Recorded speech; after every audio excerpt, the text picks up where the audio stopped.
1장 7절부터 11절입니다.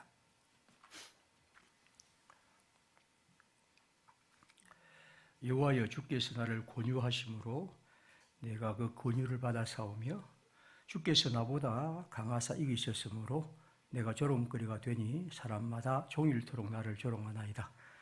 내가 말할 때마다 맺히며 파멸과 멸망을 선포하므로 여호와의 말씀으로 말미암아 내가 종일토록 치욕과 모욕거리가 됨이니이다. 내가 다시는 여호와를 선포하지 아니하며 그의 이름으로 말하지 아니하리라 하면 나의 마음이 불붙는 것 같아서 골수에 사무치니 답답하여 견딜 수 없나이다. 나는 무리의 비방과 사방이 두려워함을 들었나이다. 그들이 이르기를 고소하라, 우리도 고소하리라 하오며 내 친함봇도 다 내가 실족하기를 기다리며 그가 혹시 유혹을 받게 되면 우리가 그를 이겨 우리 원수를 갚자하나이다. 그러하오나 여호와는 두려운 용사 같으시며 나와 함께 하심으로 나를 박해하는 자들이 넘어지고 이기지 못할 것이오며 그들은 지혜롭게 행하지 못함으로 큰 치욕을 당하오리니 그 치욕은 길이 잊지 못할 것이니이다. 아멘. 제가 찬양하겠습니다. 제가 지난 주말에 좀 독감이 좀 걸려가지고 지금은 다 나았습니다만은 마스크를 쓰고 설교하는 게 좋을 것 같아서 그렇게 하겠습니다. 그래서 독감은 지금은 문제는 없고 목만 조금 그럴 정도니까요. 하십시오.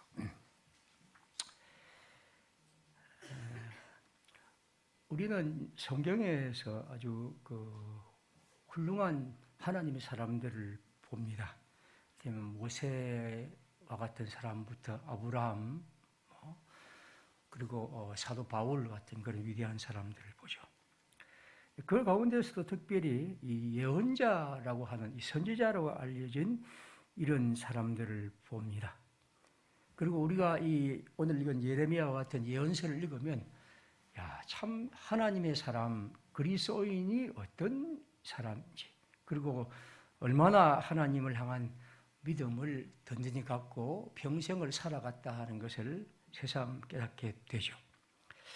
그런 결과로 우리는 예언자를 생각하면 언제나 이런 사람들은 한 번도 아마 신앙이 흔들리지 않았을 거야.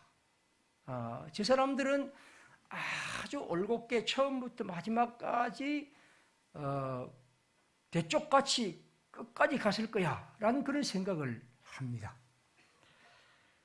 특별히 우리가 알고 있는 이 예레미야와 같은 예언자는 더욱 그랬을 것이다. 우리는 그렇게 생각을 합니다. 하지만 제가 예언서를 읽어보면, 특별히 저는 예레미야를 많이 읽었는데, 예레미야를 읽어보면 우리가 생각한 것과 달리 그도 우리와 같이 수없는 시간 동안 흔들리며 그리고 살아갔다 하는 것을 봅니다. 오늘 성경 9절에 보면 예언자 예레미야가 이렇게 말합니다. 내가 다시는 여호와를 선포하지 아니하며 그의 이름으로 말하지 아니하리라 하면, 이거 자기 마음입니다. 스스로 이제 생각하죠. 이제는 우리가 보통 할 때 다시는 내가 하나님 여호와를 말씀을 선포하지 않겠다. 하나님의 이름으로 내가 그의 말씀을 이 세상에서 전하지 않겠다 하는 그런 마음을 갖는다는 거죠. 여러분, 예언자라는 것은 하나님의 말씀을 전하고 하나님의 뜻을 알려주는 사람입니다. 그런데 자기가 지금 갑자기 이 예레미야가 말합니다. 나는 다시는 여호와를 선포하지 않겠다. 다시는 그분의 이름으로 말하지 않겠다 하는 그런 마음을 그가 먹었다는 거죠. 그 마음속에 하나님에 대한 마음, 즉 하나님의 말씀을 선포하고 그의 뜻을 순종하고 그 뜻을 이 땅에서 전하는 것이 그의 삶의 이인데, 그는 지금까지 그렇게 살아왔는데 오늘 여기 9절에 보면 나는 다시는 여호와를 선포하지 않겠다. 나는 다시는 그의 이름으로 말하지 않겠다 하는 그런 마음을 그가 먹게 된다는 거죠. 왜 그가 이렇게 말하는가? 왜 그가 이렇게 흔들리는가? 하나님의 예언자로서 끝까지 가지 못하고 왜 이렇게 했을까 하는 것을 우리는 예레미야를 읽어보면 예레미야의 이 말이 빈말이 아니고 참 그의 그 삶에서 그가 이렇게 말할 수밖에 없지 않았는가 하는 생각을 갖습니다. 그는 언제나 사람들에게 박해와 반대를 받았고 친척에게서도 위협을 받고 또 성전의 제사장, 즉 당시의 종교 지도자들에 의해서 고문을 당하기도 하고, 그리고 구사일생으로 죽음을 모면하고 특별히 건의의 병령, 감옥에 갇히기도 하고, 그리고 범죄자가 되어서 그 당시의 그 경찰의 추적을 받기도 하고, 그리고 그가 쓴 책은 이건 잘못된 책이라고 해서 금서라고 해서 소각을 당하기도 하고, 그리고 그는 하나님의 성전에 들어가서 예배하는 것까지도 금지당하고, 그리고 그는 진흙 구덩이 감옥인데요, 그게 저 밑으로 처박혀서 거기서 얼마 동안 살아야 하는 그런 사람입니다. 그러니까 예레미야가 왜 이런 마음을 먹었느냐 하면 그가 하나님의 말씀을 전하면서 그에게 닥친 일들은 그런 일들이 계속해서 일어났던 거죠. 25장에 보면 그가 하나님의 말씀을 얼마나 오래 전했냐면 그 당시만 해도, 물론 예레미야 전체라면 제가 볼 때 한 40년 이상 됐다고 보는데 그때는 23년입니다. 25장 3절에 보면 그는 내가 23년 동안 끝없이 하나님의 말씀을 전했지만 아무도 내 말에 귀 기울이지 않았다. 여러분, 23년 동안 혼신의 힘을 들여서 모든 것을 바쳐서 하나님의 말씀을 전했는데 하나님이 불쌍하다면 거기에 대해서 좀 열매라도 주셔야 할 텐데 아무도 그의 말을 듣고 돌아오지 않습니다. 아무튼 그는 이러저런 고통과 어려움 속에서 계속해서 살아가고 있습니다. 특별히 그는 그 당시에 이 종교 집단, 이 예언자 길드라고 하는 데서 여기에서 이제 사람들이 이 예레미야를 추방해 버리고, 그리고 저 사람은, 즉 예레미야는 우리 예언자 집단에 속한 사람이 아니다라고 해서 그를 밖으로 내몰아 버립니다. 그리고 그의 나무 고랑의 그 머리에다가 마치 소 멍에를 씌우듯이 그렇게 해서 예루살렘으로 그를 끌고 다니기도 합니다. 아무튼 예레미야가 그가 살아갔을 시대, 그가 하나님의 말씀을 전하며 살아갔는데 그에게 닥친 일들은 그런 일들로 가능합니다.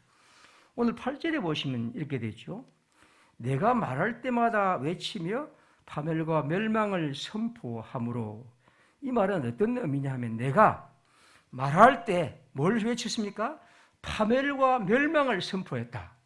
다시 말하면 하나님의 사람들이 하나님의 뜻을 순종하지 않고 불의를 행하기 때문에 하나님은 여러분에게 심판을 내리실 것이다.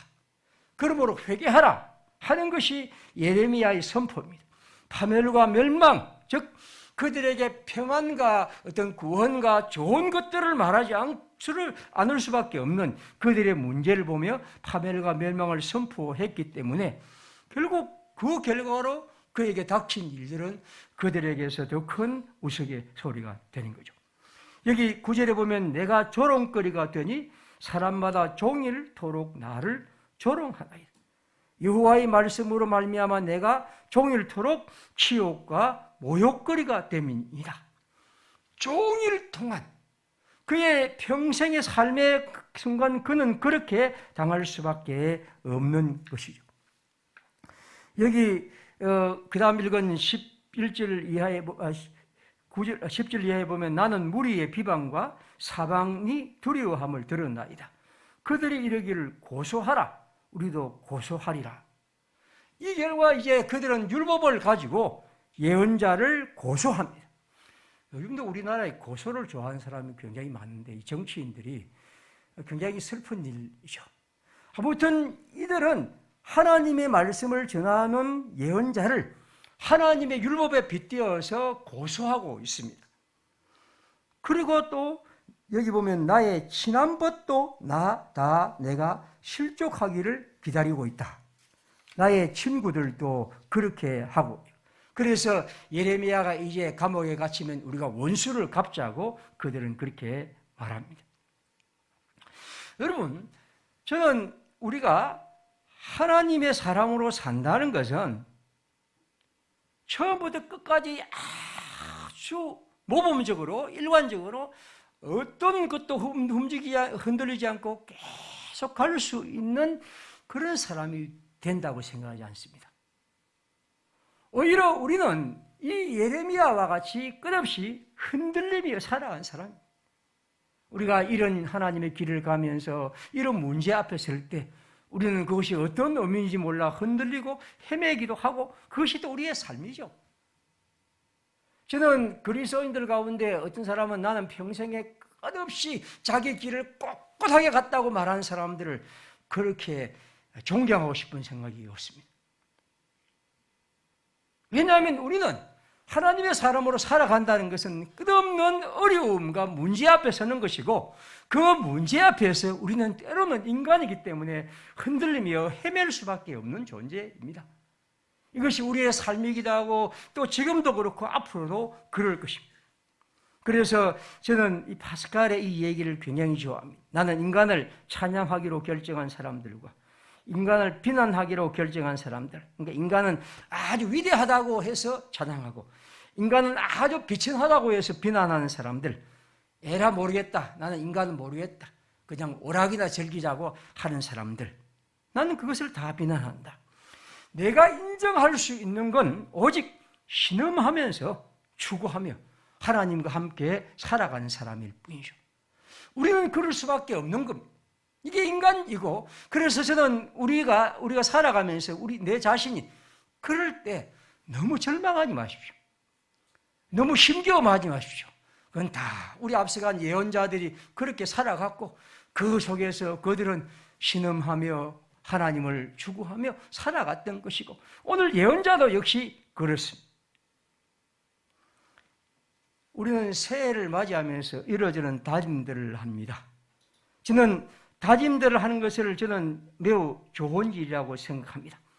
하지만 그 속에서도 우리가 그렇게 다짐하는 것은 우리의 모든 삶이 그대로 끝없이 이어진다고 생각하지 마십시오.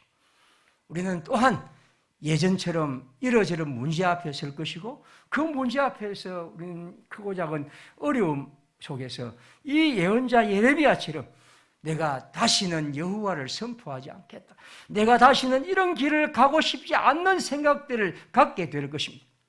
그런 흔들림 속에서 우리는 다시 일어나 하나님을 향하여 손을 내밀고 그분이 우리에게 내는 소문을 잡고 그분과 함께 걸어가는 것이 인생이죠.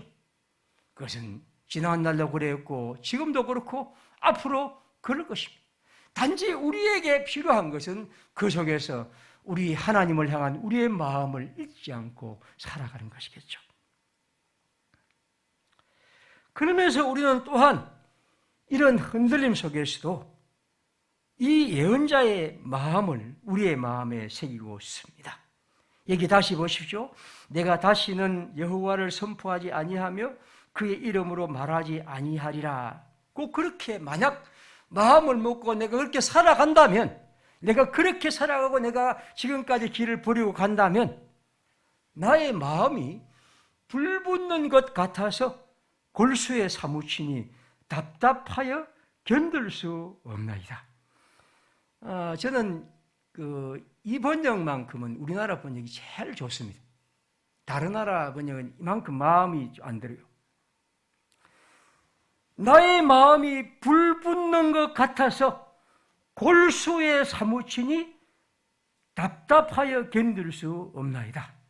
내가 다른 길을 간다는 것, 하나님과 아닌 다른 길을 간다는 것, 이것이 어렵고 저것이 힘겹고 또 저 손길이 더 좋다고 해서 내가 저 길을 간다는 것은 나에게는 생각할 수 없는 일.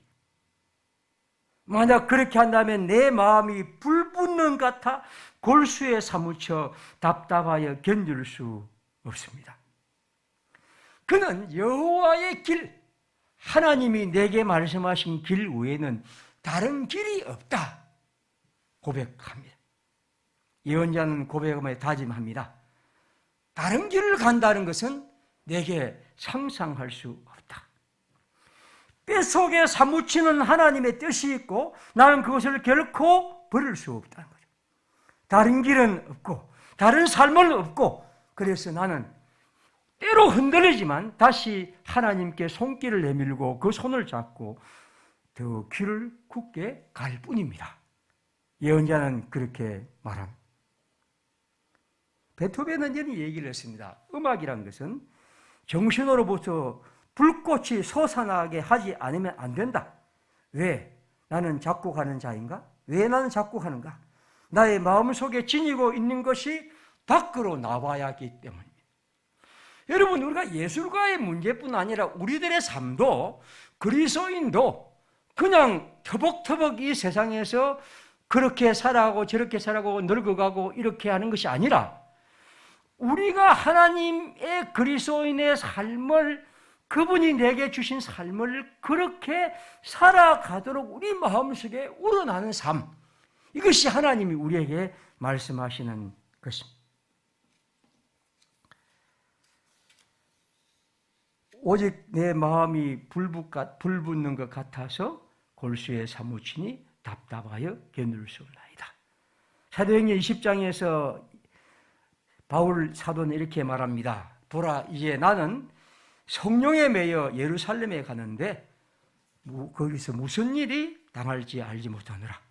보라, 그러나 오직 성령이 각 성에서 내게 증언하시, 결박과 환난이 나를 기다리고 하시나, 그러나 나의 달려갈 길 예수 그리스도의 사명을 마치려 하면은 나는 생명보다 조금도 귀한 것으로 여기지 않는다.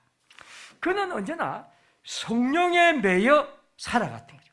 하나님께 매여 그가 우리에게 주신 길을 가려 했고 그 길이 그의 삶의 목적이었습니다. 그래서 그는 결박과 환난이 예루살렘으로 가는 그에게 있다고 하지만 그는 그 길을 간다고 말합니다. 다른 길, 그것을 그는 상상할 수 없었던 것이죠. 언젠가 한번 소개한 이 솔제니친이라는 그 러시아의 작가죠. 그가 쓴 이 글, 불과 개미들이란 글이 있는데 한번 제가 읽어드리죠. 이건 우리가 자주 경험하는 바이고, 저도 뭐 어릴 때 시골에서 한번 경험했던 것인데, 다 썩은 나무 토막을 불에 던진 일이 있었다. 그 안에 개미가 가득 살고 있는 줄은 몰랐다. 나무가 딱딱 소리를 내며 타오르기 시작하자 개미들은 떼를 지어 쏟아져 나와 어찌할 바를 모르고 이리저리 헤맸다. 나무를 따라 기어다니다가 불에 타면 고꾸라지곤 했다. 나는 곧 그 나무를 건져내서 불 곁으로 굴렸다. 이제 많은 개미들이 살게 되었다. 개미들은 모래 위로 해서 솔잎을 넘어 기어갔다. 그런데 이게 웬일인가? 개미들은 불에서 도망치지 않았다. 방금은 봉변을 당했는데도 되돌아왔다. 알 수 없는 어떤 힘이 그들을 버림받은 집으로 끌어들이는 것이었다. 그 중에 많은 개미들은 도로 타는 나무에 기어 올라가 갈팡질팡하다가 죽었다. 아마 이런 경험 저도 어릴 때 해본 게 있는데, 어떻게 보면 자기를 불러들이는 그 통나무, 썩은 나무 토막을 향하여 개미가 몰려드는 것. 그런데 알 수 없는 힘 같은 것이죠. 물론 우리가 그리스도를 믿는다고 해서 뭐 이런 모두 다 바울처럼 혹은 예레미야처럼 그렇게 뭐 순교를 하고 그런 고통을 당하는 건 아닙니다.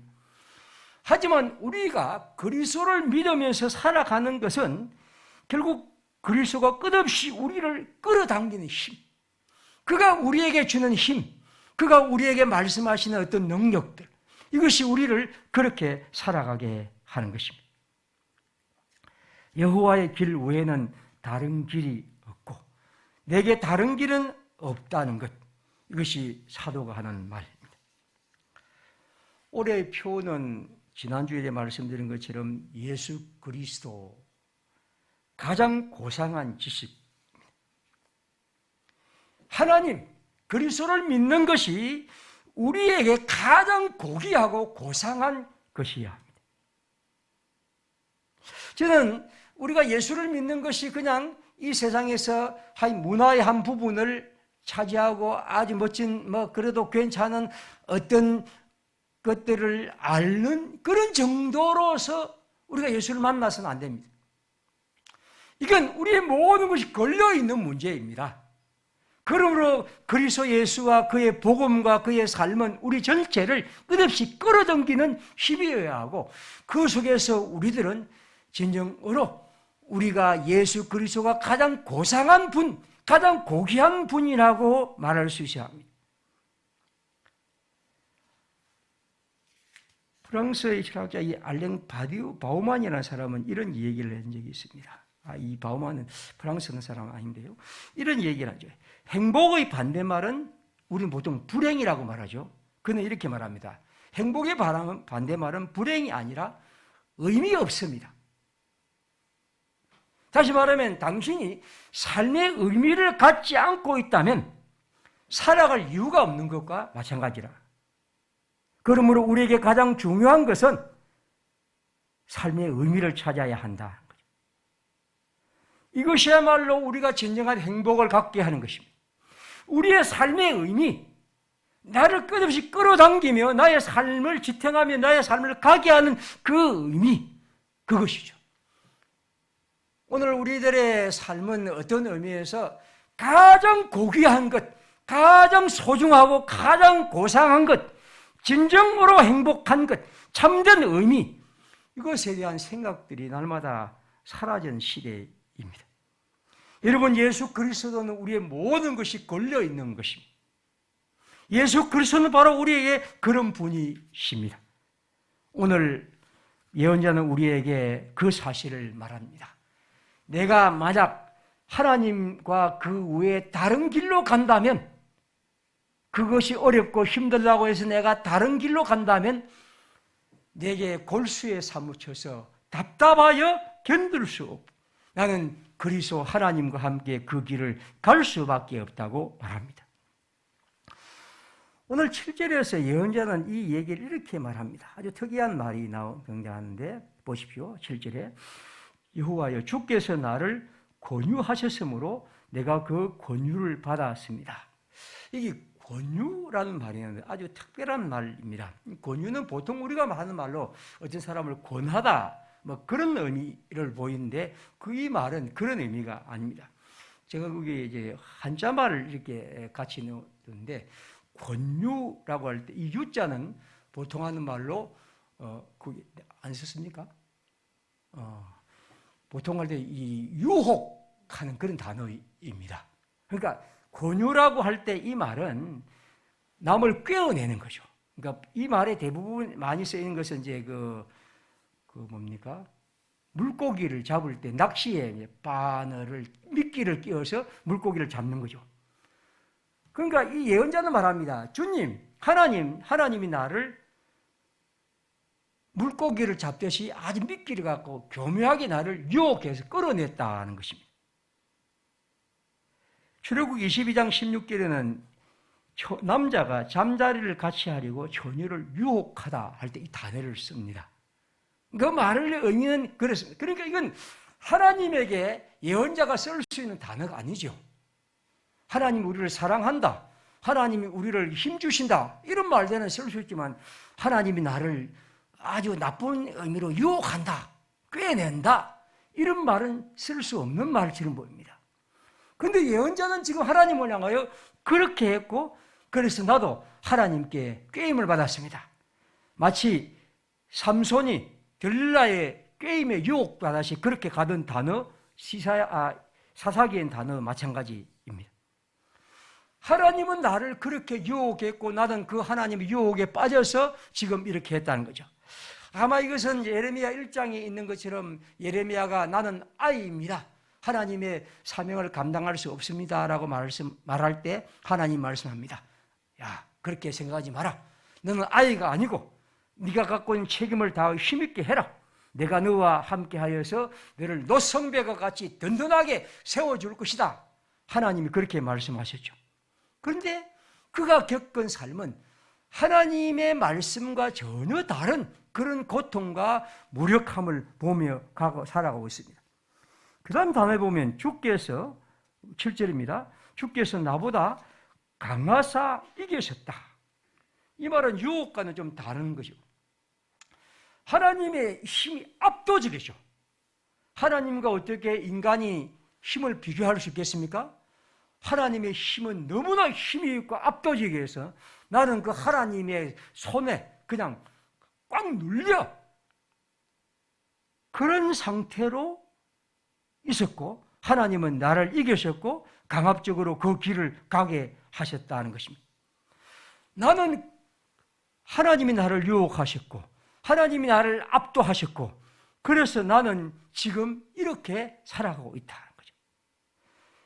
15장 18절에는 주께서는 내게 목이 말라 속이는 시내와 같으십니다. 하나님은 나를 속이시는, 거짓말하는 그런 분이라고까지 얘기를 합니다.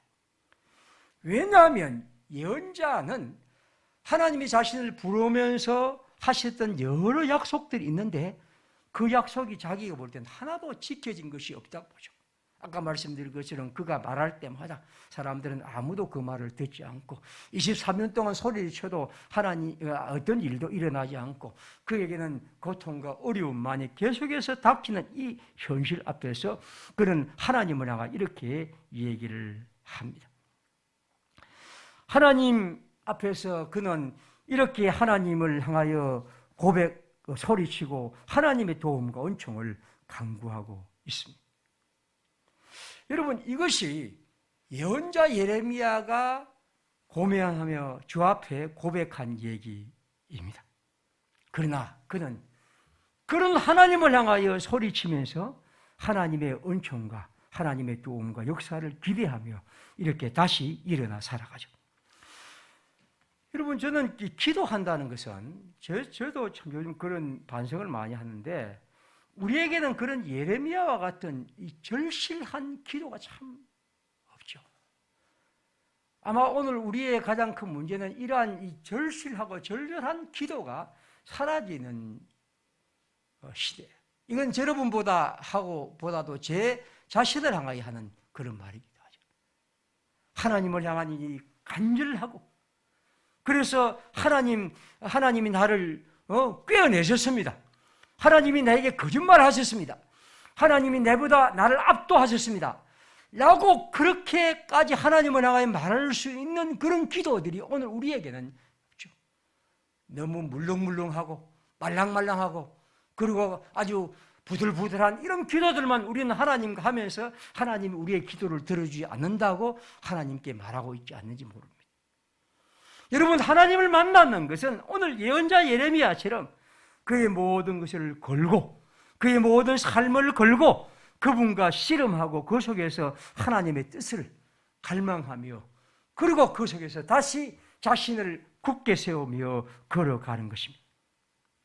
예레미야는 이런 기도와 간구와 간절한 호소와 그리고 그 속에서 하나님의 뜻을 발견하고 흔들림을 넘어서서 다시 자신의 삶을 굳게 세우고 자신의 길을 걸어갑니다. 다른 길은 없고 하나님이 내게 주신 그 길, 그것을 걸어가겠다고 말합니다. 지난번에 말씀드린 것이죠. 빌립보서 3장에서 바울은 말합니다. 내 주 그리스도 예수를 아는 지식이 가장 고상하기 때문이라. 내가 그를 위하여 모든 것을 잃어버리고 배설물로 여김은 그리스도를 얻고 그 안에서 발견되려 함이니. 예수 그리스도를 얻고 그 안에서 내가 발견되는 것, 이것이야말로 그의 삶이란 것이에요.